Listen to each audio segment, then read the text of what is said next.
Good evening, everyone. I'm Keisha Marie Charles, and this is your I.A.N. news.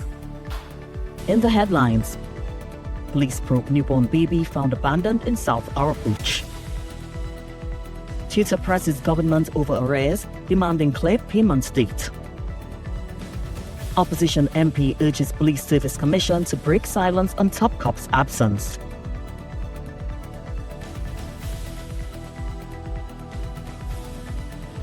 And coming up in sport, Nations League fixture confirmed. I'll tell you who the Soccer Warriors are playing next in your Sportcast. In our top story tonight, the news of a newborn baby girl who was found abandoned along a roadway in South Arapooch has shocked the nation. Reports indicate that she's now recovering in hospital. Police are investigating the situation. Celine Banzilal has the details. A cry from a cardboard box along a South Arapooch roadway led to the discovery of a newborn baby girl. Police say the infant was found around 12:15 Thursday afternoon near the South Arapooch Government Primary School. A woman walking along St. Mary's Road reportedly heard what sounded like a baby crying. When she checked the box, she found the newborn inside a black plastic bag. The baby was unclothed with her umbilical cord still attached and wrapped in a blanket. The woman took the infant to a nearby residence before going with her to the Arapooch police station. The baby was placed in a diaper and arrangements were made for her to receive medical attention. Emergency response personnel later transported the infant to the Point Fortune Hospital. A pediatrician examined the baby and estimated that she was between 3 and 4 days old. Medical checks found the infant to be in good health, with no obvious signs of physical abuse. Police say there were no bruises or scratch marks. The umbilical stump was also not actively bleeding, although dry blood was observed around the umbilical area and lower limbs. The child remains warded at the Point Fortune Hospital and is reported to be in good health. The Children's Authority has been notified and is assisting with the investigation. Investigators are now working to determine the circumstances surrounding the baby's abandonment and identify the person or persons responsible. Celine Banzilal, I.A.N. News. Meanwhile, in a release today, the Children's Authority is urging parents and caregivers facing difficult circumstances to seek support rather than abandoning their children. The appeal follows the discovery of a newborn baby girl abandoned in South Arapooch. The Children's Authority says its emergency response team is now conducting investigations into the incident. The authority acknowledges that parents and caregivers can face challenging situations, but says help is available. It is urging anyone who feels unable to safely care for a child to contact the authority to discuss options for the child's care. The authority is also reminding the public that child protection is everybody's business.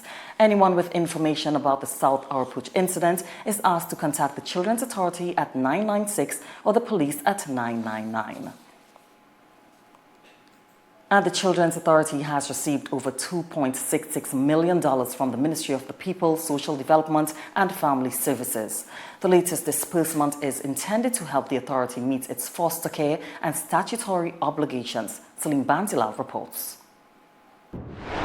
The Ministry of the People, Social Development and Family Services has handed over a check for $2,666,008.85 to the Children's Authority of Trinidad and Tobago. According to a media release on Thursday, $1,033,986 will cover foster care payments for July and August 2026. Another $1.63 million will go towards statutory payments, including PAYE and group health obligations for July 2026. The ministry says the money will help the authority meet its current financial commitments while continuing to provide critical services to children and families. But this is not the first financial intervention this year. In July, the ministry settled more than $36 million in audited outstanding payments owed by the Children's Authority. Those payments included money owed for security services, works at the National Care and Empowerment Center and janitorial services. The ministry also regularized another $17.88 million in audited, unremitted statutory obligations. With Thursday's disbursement, the three interventions total more than $56.5 million. The ministry says the funding forms part of government's effort to address the authority's financial obligations and ensure it can continue fulfilling its child care and protection responsibilities. Celine Bansilal, I.A.N. News. In other news, the National Gas Company ended 2025 in a significantly stronger financial position, recording its best profit in more than a decade. The improved performance was supported by stronger energy revenues and tighter control of costs. According to the chairman's report for the year ended 31st December 2025, the group also strengthened its assets, equity and cash position while reducing its financial leverage and saw better performance across its natural gas, LNG and NGL businesses. The group recorded profit of $3.46 billion. This represents an increase of $1.82 billion or approximately 111% compared with profit after tax of $1.64 billion for 2024. Among the factors contributing to an improved financial position, cost-saving measures, better gas supplies, and stronger results from key subsidiaries also recorded stronger results, including a major turnaround at Trinidad and Tobago NGL. NGC also continued investing in infrastructure and expanding its participation in future gas supply. Chairman Gerald Ramsey noted the group entered 2026 with positive momentum, with results currently trending ahead of 2025. He said NGC's stronger financial foundation positions it for sustainable growth and greater value for shareholders. Dalisa Guralal, I.A.N. News. In other news, opposition MP for Aruca Lopino, Marvin Gonzalez, is not satisfied with the police commissioner's explanation for his absence from Trinidad and Tobago. Gonzalez is now turning his attention to the Police Service Commission, demanding answers on whether the commission followed the constitutional process for appointing an acting commissioner. Celine Bantilal tells us more. Member of Parliament for Aruca Lopino Marvin Gonzalez is now demanding that the Police Service Commission break its silence. It comes after Police Commissioner Alistair Guerrero revealed on Thursday that his recent 5-day absence from the country was triggered by information provided by the Strategic Services Agency and the head of Special Branch. In his absence, many questioned if an acting commissioner was appointed.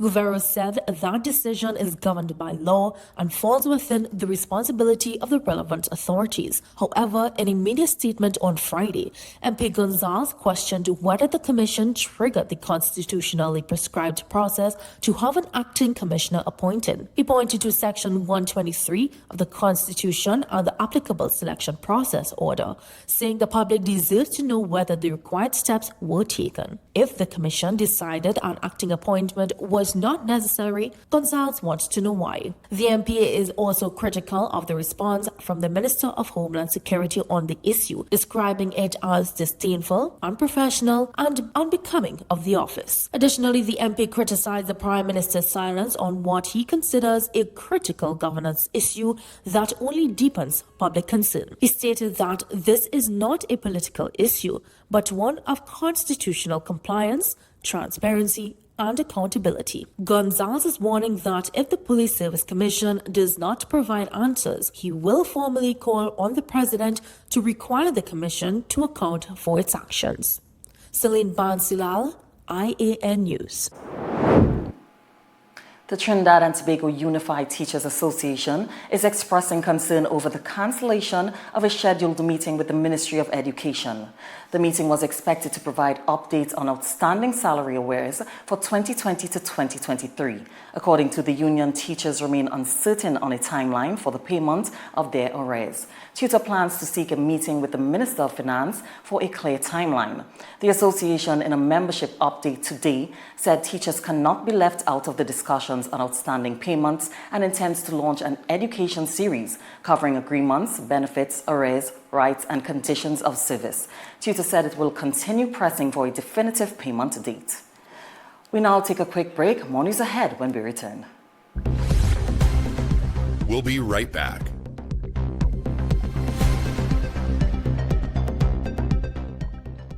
Do you have breaking news, community news, and upcoming events? Contact our newsroom at 226-1-I.A.N. or 259-4-I.A.N.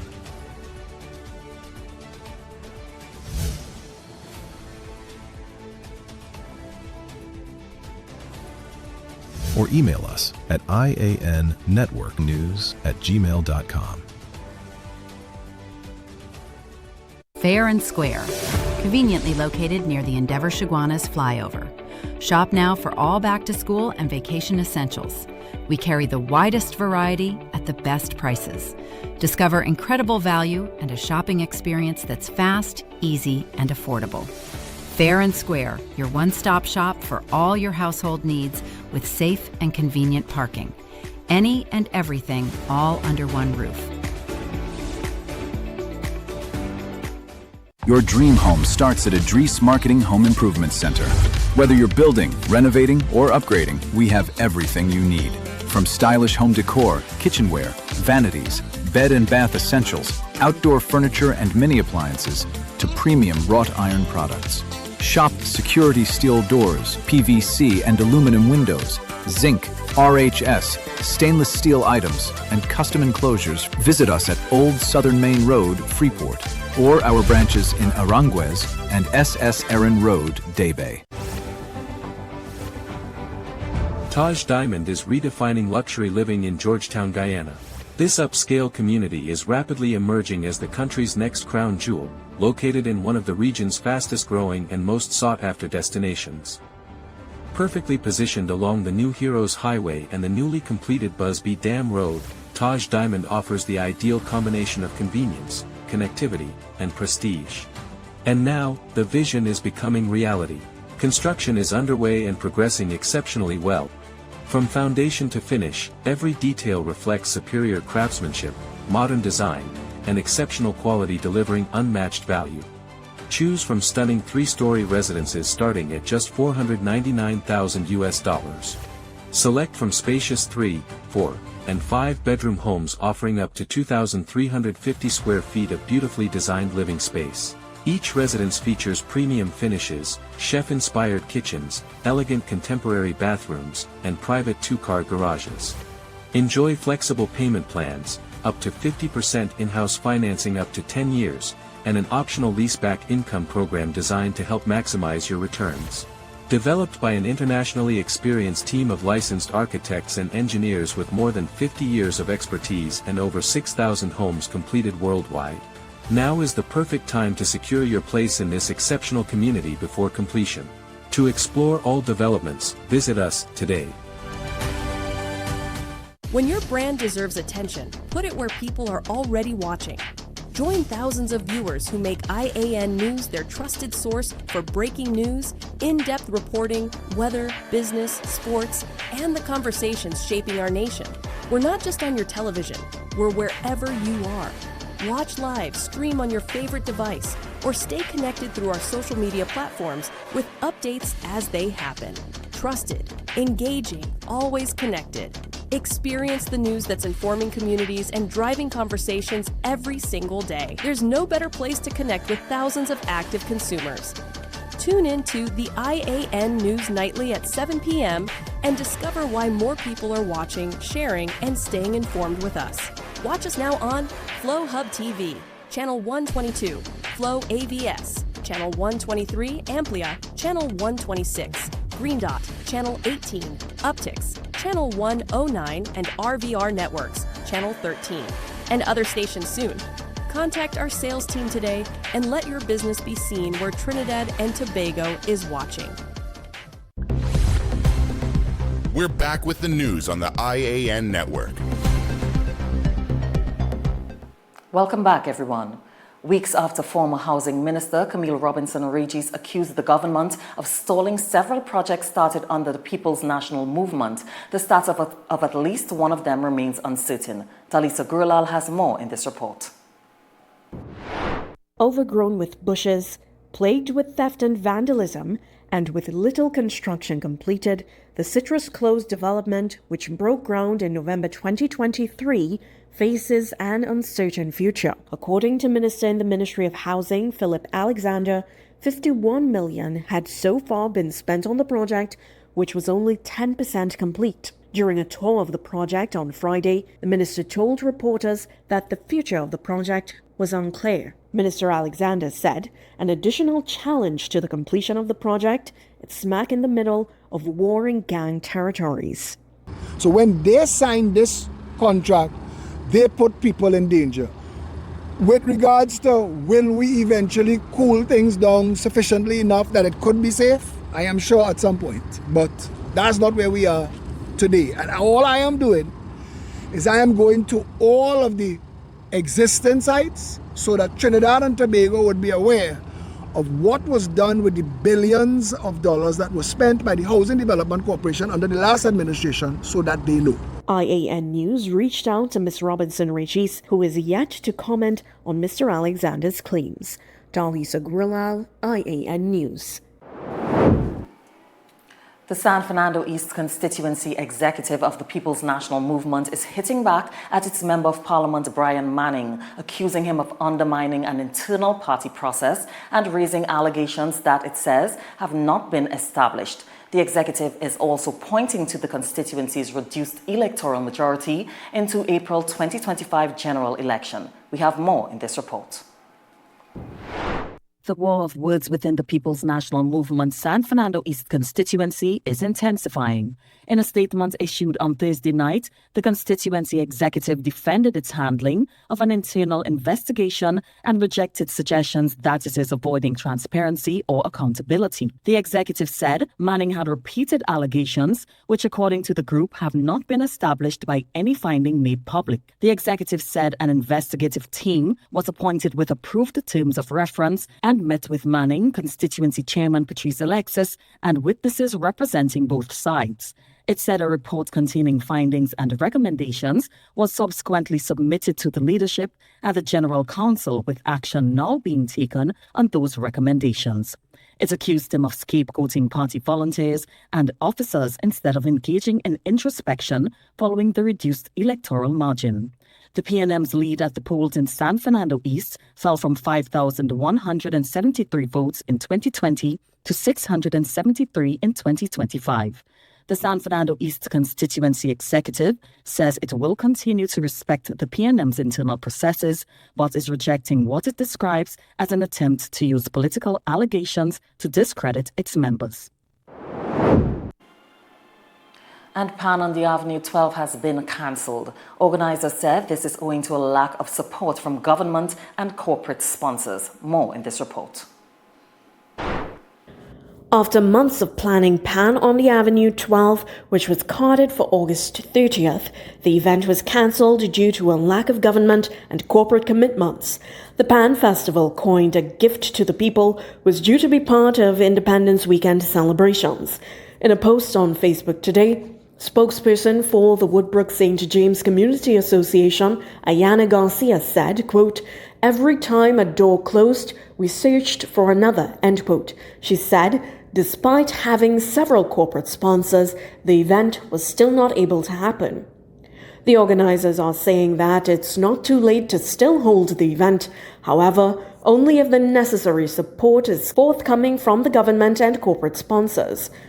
Garcia said, quote, "Everything is ready, or people are ready, and all is a go. All is needed is the funding," end quote. Efforts to contact Culture Minister Michelle Benjamin were unsuccessful. A passenger arriving in Trinidad from New York who was charged with possession of a firearm and ammunition at the Piarco International Airport last Saturday was denied bail on Tuesday. He was remanded into custody and will go before the court on September 9th. More in this report. According to the Customs and Excise Division, the man had arrived aboard JetBlue Airways flight B617 from JFK International Airport in New York.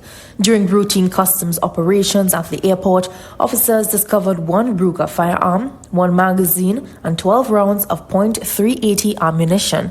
The passenger was charged and appeared before a Master of the High Court on Tuesday.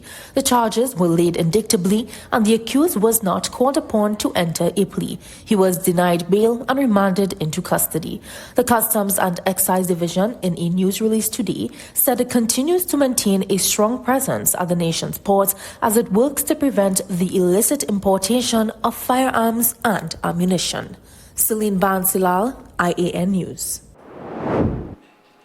Despite increasing crackdown efforts by the prison service, attempts to get contraband into the nation's prisons have continued almost daily, and a 25-year-old welder was shot dead along Simon Valley Road, St. Anne's on Thursday evening after 3 armed men allegedly dressed as police officers opened fire. We have more in our crime brief. On Wednesday, the Port of Spain prison officers intercepted 3 one-gallon bottles containing a haul of cigarettes, marijuana, a cell phone, and other items after intelligence was received about packages being thrown over the prison wall. The haul included 1,800 cigarettes and 1,114 grams of marijuana, along with 4 rolls of wrapping paper, 1 cell phone, 2 SIM cards, and 8 AAA batteries. The discovery is the latest in a series of contraband interceptions recorded by the prison service over the past week, exposing the increasingly varied methods being used to breach security at correctional facilities. At the Port of Spain prison on August 15th, officers recovered 2 cartons of cigarettes, plant-like material, and a cell phone after receiving information about a package thrown over the perimeter wall. The items were allegedly found in the possession of 2 prisoners who are expected to face charges. Days later, the focus shifted from prison walls to the skies. On August 18th, officers at the maximum security prison detected a drone flight and conducted a security sweep of the courtyards. A black sock containing 16 packs of Lucky Strike cigarettes was recovered. Another drone-related discovery was made on August 20th. Meanwhile, a 25-year-old welder was shot dead along Simon Valley Road, St. Anne's on Thursday evening after 3 armed men allegedly dressed as police officers opened fire. The victim has been identified as Jamal Williams of Simon Valley Road, St. Anne's. Police said the shooting happened shortly before 7 p.m. on August 20th, 2026. Officers responding to reports of loud explosions found Williams' body along the roadway next to a black Kia Cerato. He had suffered multiple apparent gunshot injuries. Police said Williams had been liming along the roadway with another man when a grey Suzuki Grand Vitara with heavily tinted windows pulled along St. Anne's Road before reversing into Simon Valley Road. The vehicle stopped a short distance away before 3 men reportedly emerged, dressed in dark clothing and wearing bulletproof vests bearing the word police, along with police-style hats. The men opened fire in the direction of Williams and the other man. The other man reportedly jumped into a nearby river and escaped. The attackers then fled in the grey vehicle. Investigations are continuing. Celine Bansilal, I.A.N. News. So it's now time for sports, and James tells us what's going on with the Soca Warriors. Yeah, that is the $1 million question. The short answer is that the ish just got real as they found out who they're going to be facing up against in the CONCACAF Nations League. Don't go anywhere. I've got sports next. We'll be right back.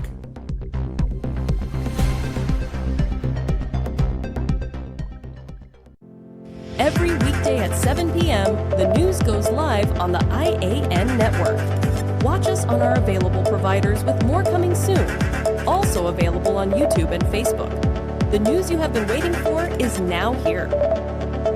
For years, Trinidad and Tobago watched its energy sector shrink. Oil production fell. Gas became scarce. Plants closed. Now, the direction is changing. Oil production is climbing again, from about 51,000 barrels a day in 2024 to more than 54,000 in early 2026. LNG is moving too. Exports rose from 10.3 billion cubic meters in 2024 to 10.7 billion in 2025. But what comes next is much bigger. 7 trillion cubic feet of Venezuelan gas. It is coming to Trinidad and Tobago for processing. And across the wider regional program, more than 12 trillion cubic feet of natural gas is being secured for Trinidad and Tobago's energy future. BP is taking full control of Calypso. NGC is moving upstream. And ExxonMobil is back in Trinidad and Tobago's deep water. And after a decade of silence, the Point Lisa steel plant is coming back, backed by a planned $750 million private investment. Steel, Vanadium, new exports, new foreign exchange, and up to 1,000 permanent jobs as the project expands. Even Japan is now looking to Trinidad and Tobago for energy. For years, people talked about these opportunities. What others talked about, we got done. More gas, more production, more investment. A brighter future is on the horizon. Ready for a little escape? Make your next staycation unforgettable at Sunset Beach Resort in Mayaro. Enjoy a relaxing day of sun, sea, swimming, and family fun, with comfortable accommodations and refreshed modern spaces, perfect for your island getaway. And yes, day passes are available. Kids 12 and under are only $25, while adults are $75. Your day pass includes pool and beachfront access, garden huts, plus washroom and changing facilities. Sunset Beach Resort, Mayaro. Call 332-1411 today to reserve your stay.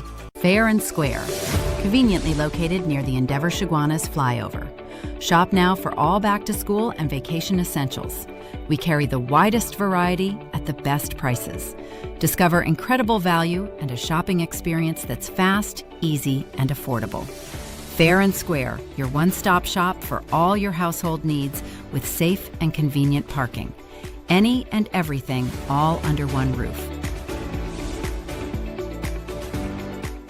Do you have a business that you want people to know about? Imagine placing your brand in front of an audience that's already engaged and locked in. With over 154 million views monthly across YouTube and Facebook, and over 5 million views daily on both platforms, based on official analytics. Now we're bringing that same audience to I.A.N. News. If they've seen your products on the Ian Show, imagine the impact when they see them on the news. Reserve your spot in the news and book your monthly packages now. We're back with the news on the I.A.N. network.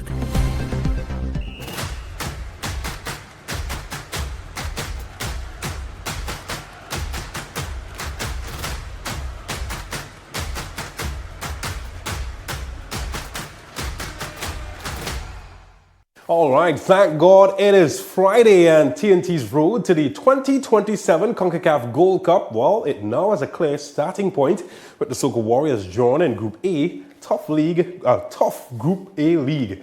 Well, TNT will face Costa Rica, Haiti, Curacao, Nicaragua, and the Dominican Republic in the CONCACAF Nations League.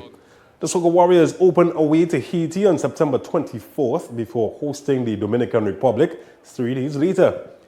They then travel to Curacao on October 1st before hosting Curacao on October 4th. TNT must finish in the top 2 to advance to the November quarterfinals, and with the Nations League also serving as the qualifier for the 2027 Gold Cup, there's plenty at stake when the campaign kicks off next month, and hopefully we can get some more goals like that from Levi Garcia to boot. All right, talk about Super Sub as a late second half comeback handed Defense Force its first win of the CONCACAF Caribbean Cup campaign. The Defense Force fell behind in the 34th minute. You might remember this one from last evening. Alan da Costa, superb effort from last year to put Brocky ahead. But the TNT champions refused to fold. Jelani Felix sounding the alarm bell here.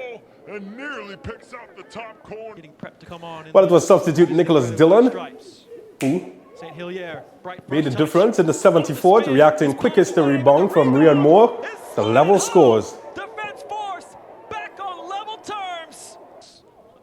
Rocky thought they had regained the lead minutes later, but the uprights said no, as they were kept out. That was a sign for the Tachon boys to sink in the dagger. Moore again linking with Dillon. Look at that. That's a cool-hearted finish. Scoring twice in just 17 minutes. That turnaround securing a 2-1 victory for Defence Force, their first points of the Caribbean Cup campaign, and setting up an all Trinidad and Tobago clash against Club Sandu on September 1st. Look at that. Killer. David Miller. Okay, just made that up. I gotta work on those puns. All right, Coach Walton Noriga, meanwhile, praised his substitutes while reflecting on the match. Definitely. I'm glad we get the monkey off our back after coming off the heavy defeat in the first game. The boys needed some kind of lift, and I think the effort that they gave in the second half showed that they really wanted to get ourselves out of the hole for us to have a chance still in the competition. So it was a victory that was really needed. I think the first half we were moving the ball a bit too slow. I think we showed a little too much respect. We wasn't brave enough in the first half. At the halftime talk, I had a word with them, just for them to be a little more brave on the ball and add a little more energy into the final third. I think it was just too lackadaisical, and they needed to go up a next gear, which I know, because I see them every day in training, and that's what they do. They executed, they went up a next gear, and it showed. Well, they're outer international as young footballers in TNT are getting a taste of one of Europe's most respected player development systems as the Benfica UE Trinidad camp kicked off at the UE St. Augustine campus. Well, the camp brought together young players aged 7 to 17 for training sessions based on the Portuguese club's methodology. The program focuses on areas including technical ability, tactical understanding, physical development, and decision-making rather than results. Benfica's youth development system is internationally established, with the club operating training programs designed to develop the range of skills required in the modern game. For UE, the camp forms part of its effort to expose local footballers and coaches to international approaches to the game. The Trinidad camp is also part of a wider UE Benfica Youth Football Initiative, allowing participants to work within a methodology developed at one of Portugal's leading football academies.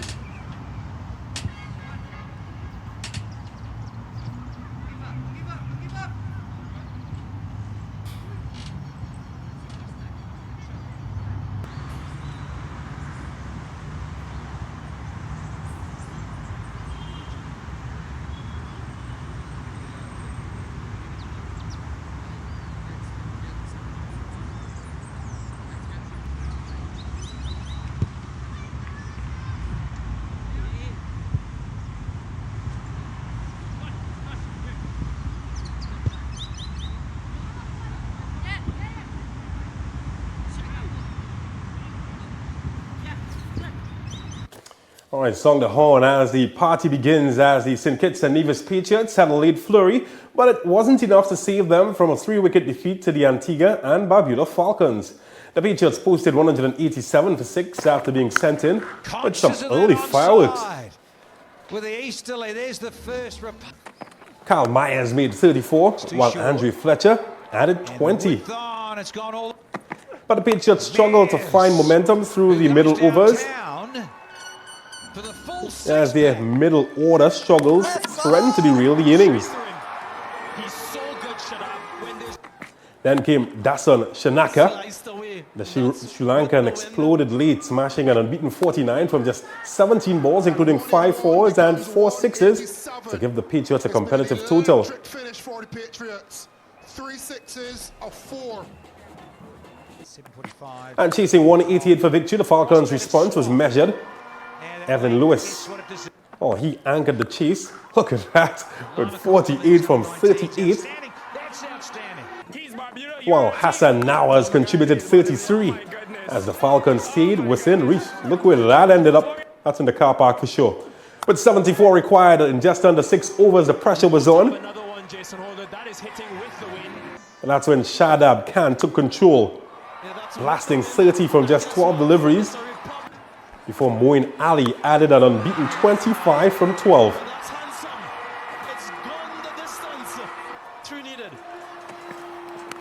Well, he would then finish the job with a 6 as the Falcons reached 191 for 7 with 3 balls to spare.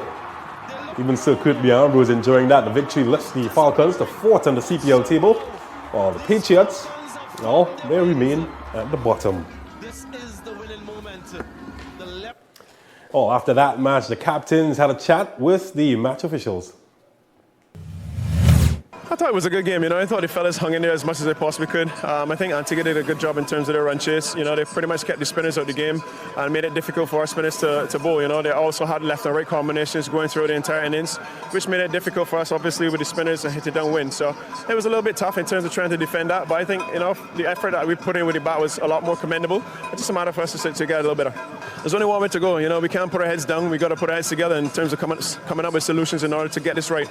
As I said before, there's still a lot of positives within the group. I think we're coming together quite nicely, but we still haven't gotten over the line in the close game. So I think when I look back at it, we had a few close encounters that we could have gotten over the line, but it's gone the other way. But for us, we just need to hang in there, stay tight, and ensure that when we get to the St. Kitts, we're doing the right things. Just the fact that we've batted well, we played the extra batter for that reason. We were struggling a little bit with the bat.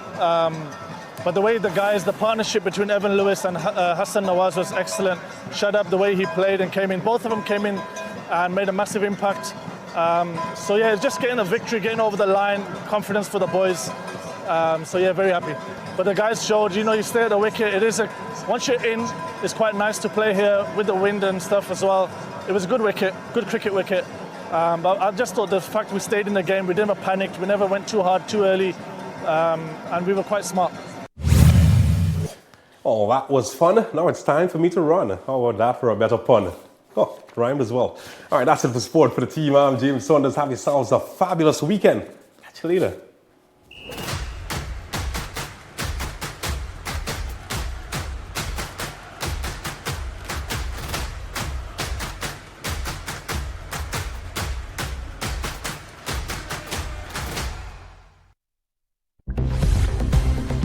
We'll be right back.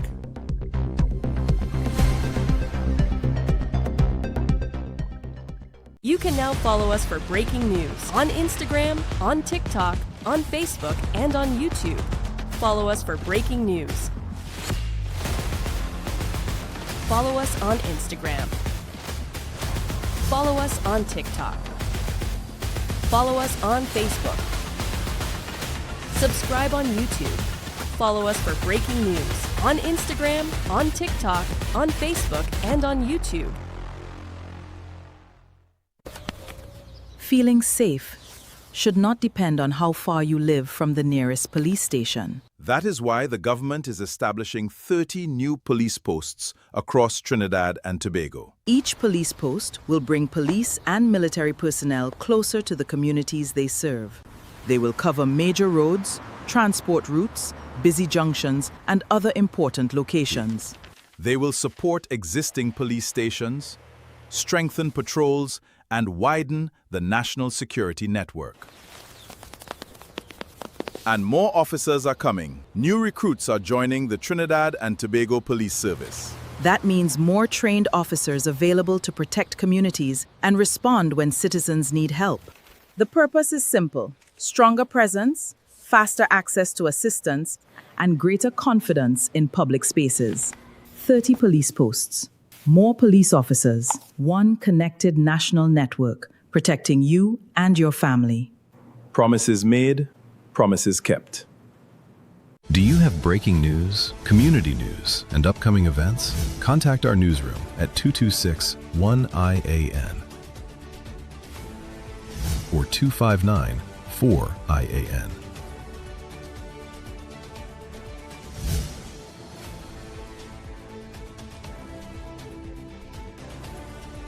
or email us at iannetworknews@gmail.com. Your dream home starts at Advertise Marketing Home Improvement Center. Whether you're building, renovating, or upgrading, we have everything you need. From stylish home decor, kitchenware, vanities, bed and bath essentials, outdoor furniture and mini appliances, to premium wrought iron products.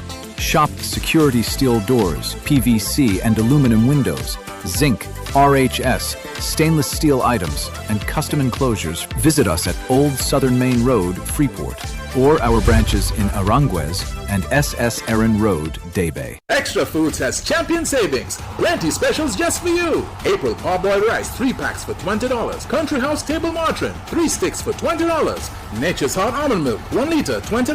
Indomie instant noodles, 7 packs for $20. Bumblebee light tuna, 3 tins for $20. Happy pasta cuts, 4 packs for $20. And so much more. We are the home of plenty for 20 deals, keeping prices affordable in TNT.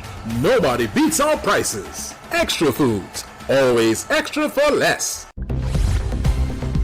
We're back with the news on the I.A.N. network. Thanks for staying with us. We now turn to our business brief with Dalisa Gurlal.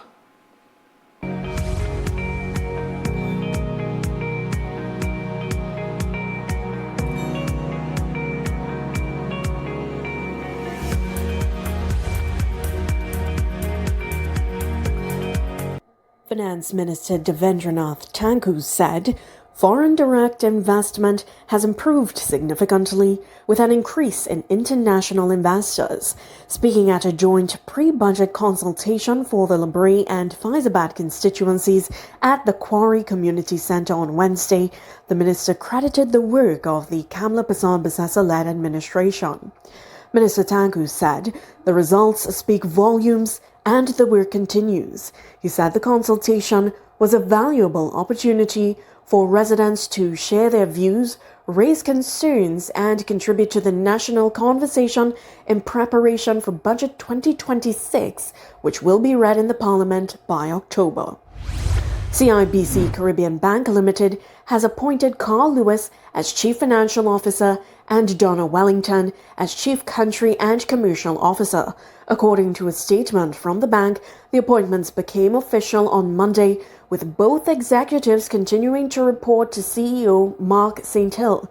Lewis, who joined the bank in 1998, has held several senior finance and strategy roles and serves on multiple CIBC Caribbean boards. Wellington joined the bank in 2005 and previously served as Managing Director for Barbados and the Eastern Caribbean and Chief Country Management Officer. The bank also announced the retirement of Chief Commercial Officer Willem Pim Vanderberg on August 17th, thanking him for 20 years of service. Guyana has welcomed the arrival of Area Witu, its 5th and largest floating production, storage and offloading vessel, ahead of production from the Uaru development. The vessel, built by MODEC, is designed to produce up to 250,000 barrels of oil per day and to store about 2 million barrels. Uaru is expected to begin production later in 2026, with officials projecting that it will push Guyana's oil output beyond 1 million barrels per day. The US $12.7 billion project is expected to recover more than 800 million barrels of oil from the Starbrook block. The government said it will also continue expanding opportunities for Guyanese workers and businesses through local content initiatives. Dalisa Gurlal, I.A.N. News.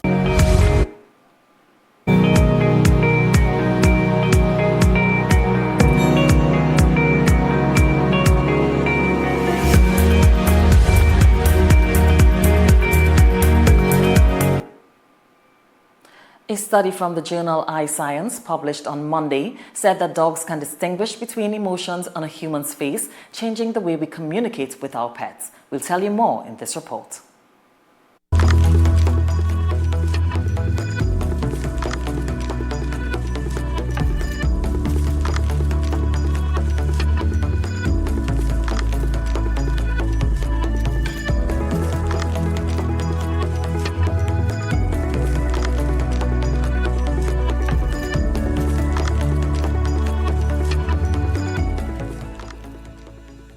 A new study suggests dogs can recognize different human emotions by looking at our faces.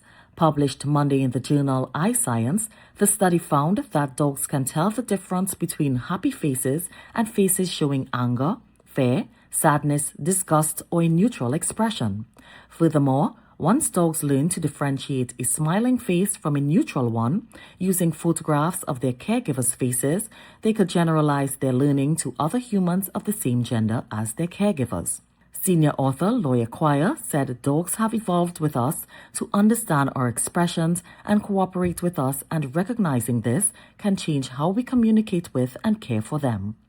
Along with dogs' sensitivity to and discrimination of human facial expressions, there is evidence that dogs can interpret them and modulate their behavior accordingly. For instance, dogs tend to choose a box identified by a human through a happy facial expression over one related to disgust or fear, suggesting that dogs, to some degree, use emotional human expressions as references. Dogs' ability to distinguish between emotional expressions in human faces may explain their remarkable behavioral flexibility in social contexts, according to the study.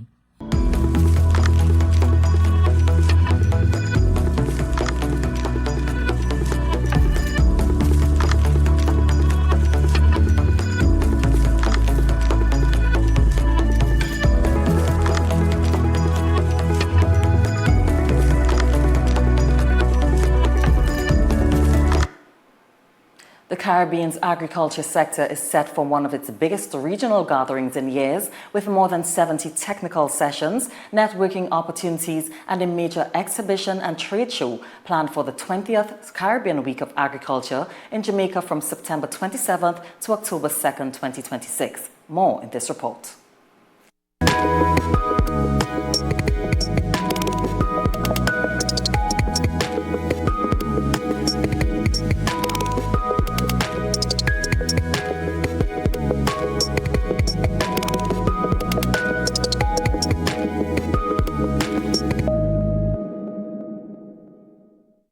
The Caribbean Week of Agriculture is the premier event on the regional agricultural calendar.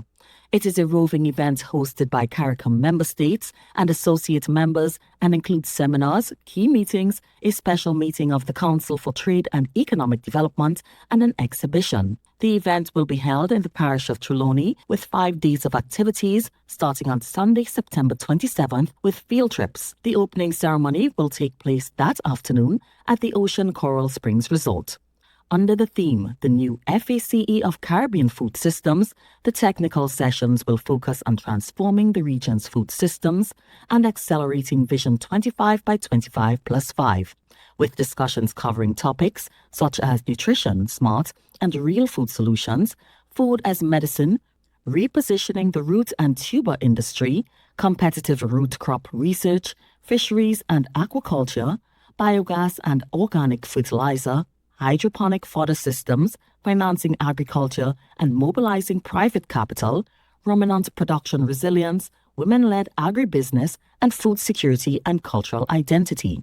Technology-focused sessions will examine digital agriculture, including digital extension and digital trade layer, applied artificial intelligence and citizen science, climate resilience, and climate-smart technology. Youth perspectives will feature prominently through a panel discussion and in sessions including Agri-Youth Rising, Cultivating the New FACE of Caribbean Agriculture, Youth E-Agriculture, and Youth Agricultural Land Access Policy.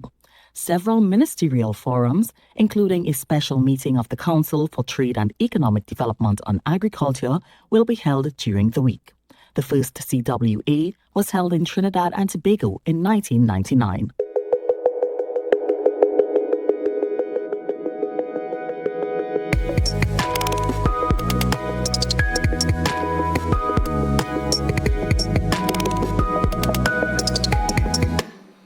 Neo, Marshall Montano and Maxi Priest are among the star-studded lineup for Dominica's World Creole Music Festival in October, and Spider-Man Brand New Day swung past the US $2 billion mark last weekend. We'll tell you more.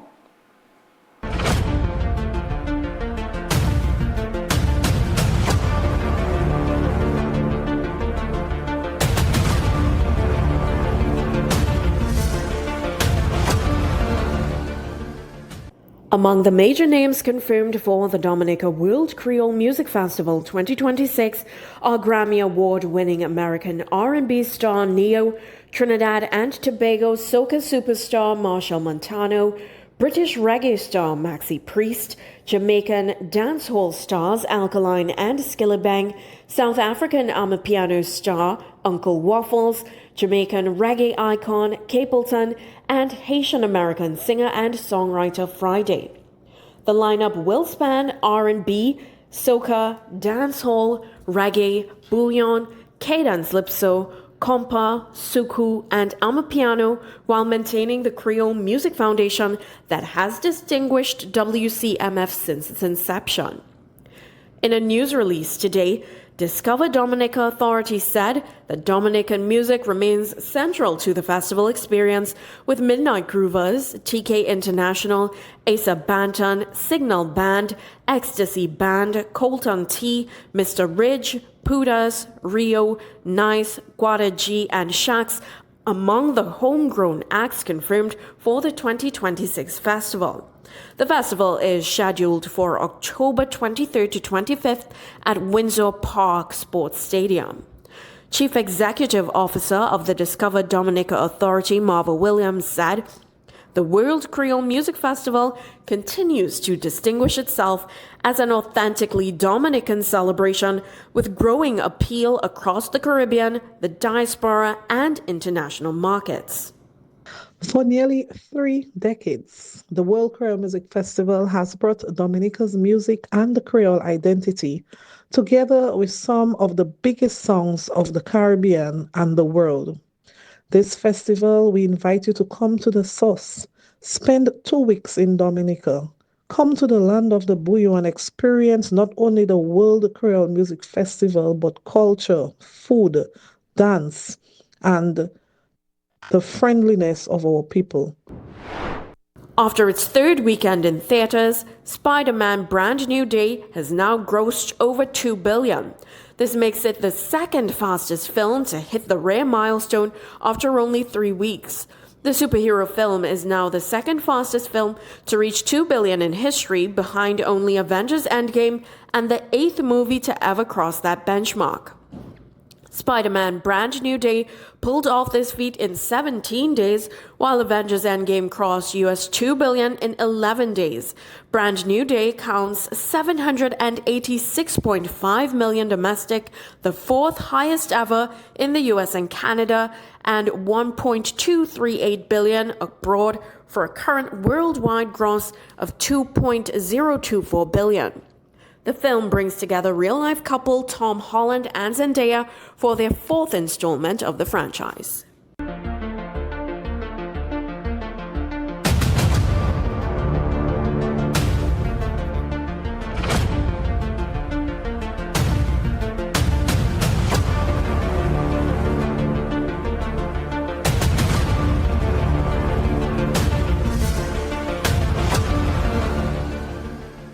Guyana's President Irfan Ali on Tuesday night urged Caribbean journalists to embrace AI and become more innovative, and the United States has imposed more sanctions on Cuba. More in this report.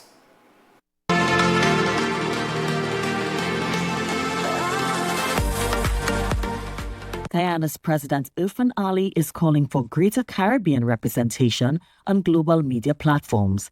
Addressing the Caribbean Broadcasting Union's annual General Assembly, President Ali said the region should not simply imitate global platforms, but instead use their technology to share Caribbean stories with the world. He said the response to globalization should not be cultural isolation, but cultural confidence, and called for more West Indian content to be featured on global platforms. He also issued a warning about the growing use of technology in broadcasting and cautioned that when editorial decisions are left entirely to machines, broadcasters are at risk of losing efficiency and responsibility. He identified 4 major challenges facing Caribbean media: economic sustainability, fragmented and migrating audiences, misinformation, disinformation, and declining trust amid the rise of artificial intelligence, and the need to keep pace with rapid digital transformation. President Ali is also urging media organizations to find more creative ways to generate revenue in a changing global landscape. The United States tightened sanctions on Cuba on Thursday, blacklisting 3 officials tied to a state-run organization that promotes Cuba's ties with foreign solidarity activists, along with 9 state entities in the metals, mining, and construction sectors. The sanctions targeted the leadership of the Cuban Institute of Friendship with the Peoples and designated entities, including the Ministry of Construction of Cuba, for supporting the island's nation's government. Secretary of State Marco Rubio accused ICAP of sponsoring what he called a vast subversive network in the United States under the cover of educational and cultural exchanges. Rubio says the Trump administration will not tolerate what it describes as efforts by the Cuban government to fund repression or continue what it calls anti-American activities. Cuban Foreign Minister Bruno Rodriguez shot back in a post on X, accusing Washington of deliberately trying to damage Cuba's economy and block the government from providing basic services.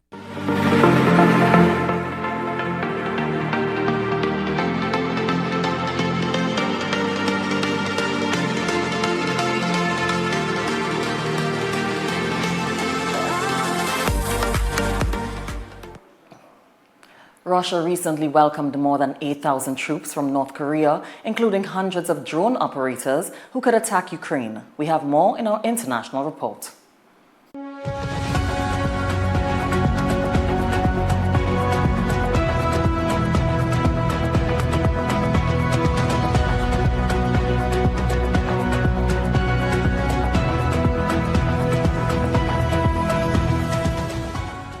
A new wave of North Korean troops in Russia contains a drone unit that could attack targets inside Ukraine. A CNN report stated that North Korea signed a NATO-style mutual defense pact with Russia 2 years ago and has been sending troops to support Moscow's military operations since late 2024. The report says North Korea could be asked to send up to 50,000 more troops when Russian President Vladimir Putin meets with North Korean leader Kim Jong-un in September. Such a move would mark a significant expansion of Moscow and Pyongyang's military cooperation and comes as Ukraine is running painfully short of air defenses. It is another sign that Russia's resources are stretched thin and welcoming to assistance, despite public statements of their economic resilience and military-industrial capacity. A man armed with a sword injured several people at a Swedish high school on Friday. The incident occurred at a Brunel High School, which has some 450 students aged 16 to 20 in Fagersta, a town of some 13,000 inhabitants in central Sweden. A police spokesperson said one person at the scene was later taken into custody and that there was no longer any danger to the public. The school had just opened after summer recess, and for some students, it marked the first day at the senior high school. Several other schools and public buildings in Fagersta were also placed in lockdown after the sword attack took place.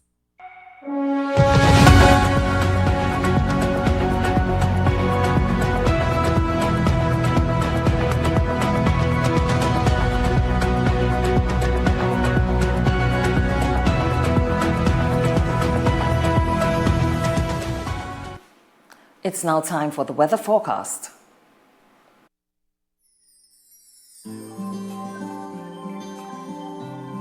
The Met Office says tonight will be generally fair apart from the chance of early morning showers over few areas and the low chance of the odd isolated heavy shower or thunderstorm. Tomorrow, Trinidad and Tobago will experience a mix of sunny spells and occasional patches of showers, especially over Trinidad.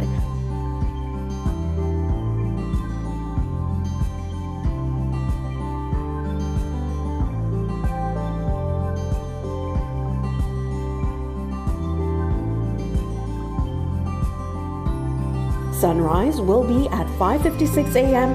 and sunset at 6:21 p.m. Seas are slight, moderate with waves 1.2 meters to 1.5 meters in open waters and below 1 meter in sheltered areas.